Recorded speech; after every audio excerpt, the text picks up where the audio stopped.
everybody, welcome back to my channel. It's great to see you here today. This is gonna seem maybe a little bit random, but I got something recently and like a little kid, I am just excited to share it with all my friends and my family and pretty much everyone who would be curious or interested in it.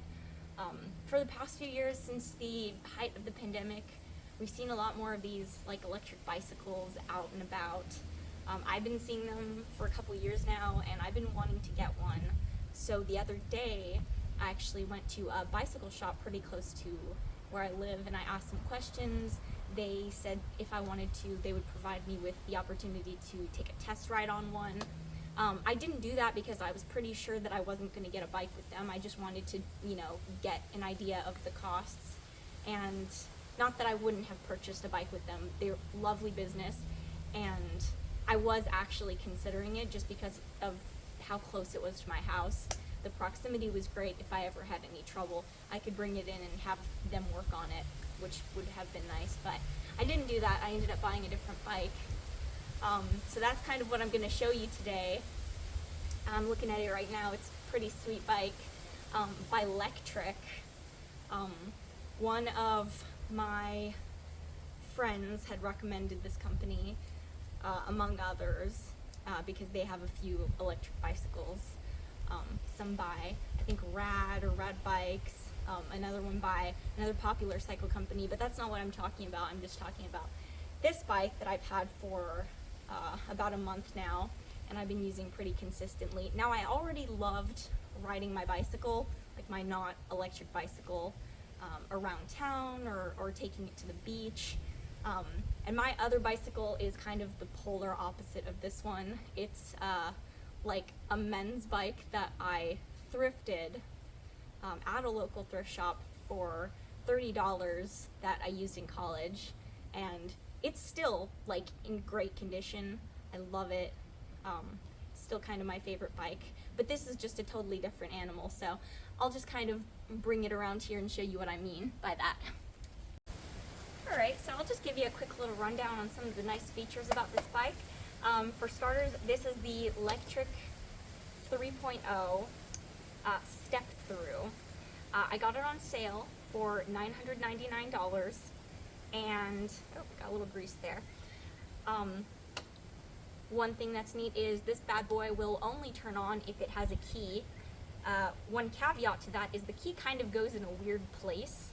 It doesn't go in like a, some manifest that you would expect right up here, closer to the handlebars.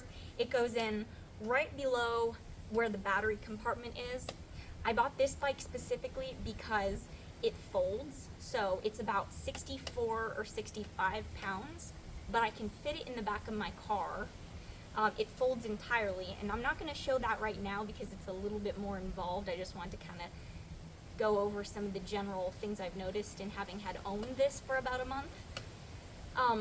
The seat adjusts, which is nice. I ended up buying this extra little package that adds a seat for a second person, although I've noticed if you go above 250 pounds, that's a combination between the rider and the passenger. The mechanical brakes don't seem to like that very much. At least that's the experience I had riding it with one of my friends one time, where our combined weight was about 150 pounds. I'm myself, I don't mind telling you this, I'm 105 pounds. My friend is closer to 140 or 145 pounds, and our combined weight of 250 was a little more than the mechanical brakes like.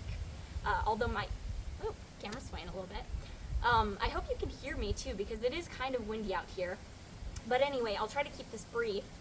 The bike has 7 speeds and 5 assistance levels, or 5 support levels. You can absolutely ride this bike with no, just like a regular bicycle. That's fine. It's just going to feel a little bit heavier because it is a heavy bike. It's a heavy machine. It's about 65 pounds. If you ride it with the first support level, it feels almost like riding a regular bicycle. Myself, at my weight, it kept me pretty comfortably at around 7 miles per hour. The second support level kept me at around 11 miles per hour. The third kept me at between 16 to 18 miles per hour, let's call it 17.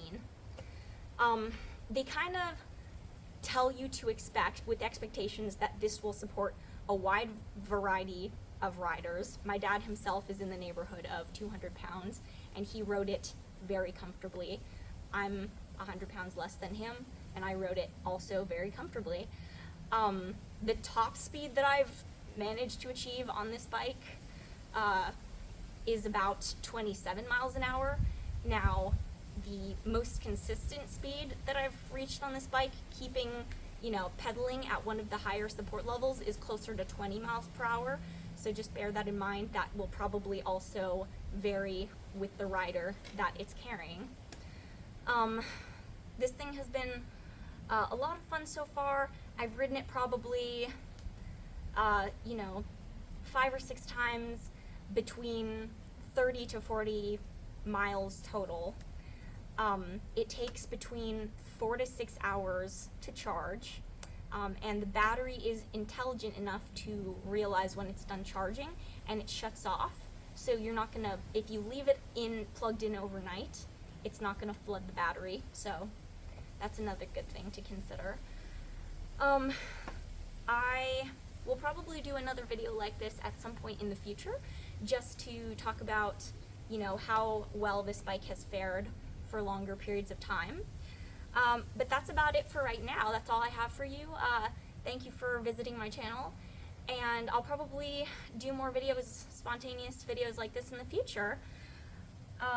Anyway, yeah, thank you, and I hope you guys have a wonderful weekend wherever you are. Take care.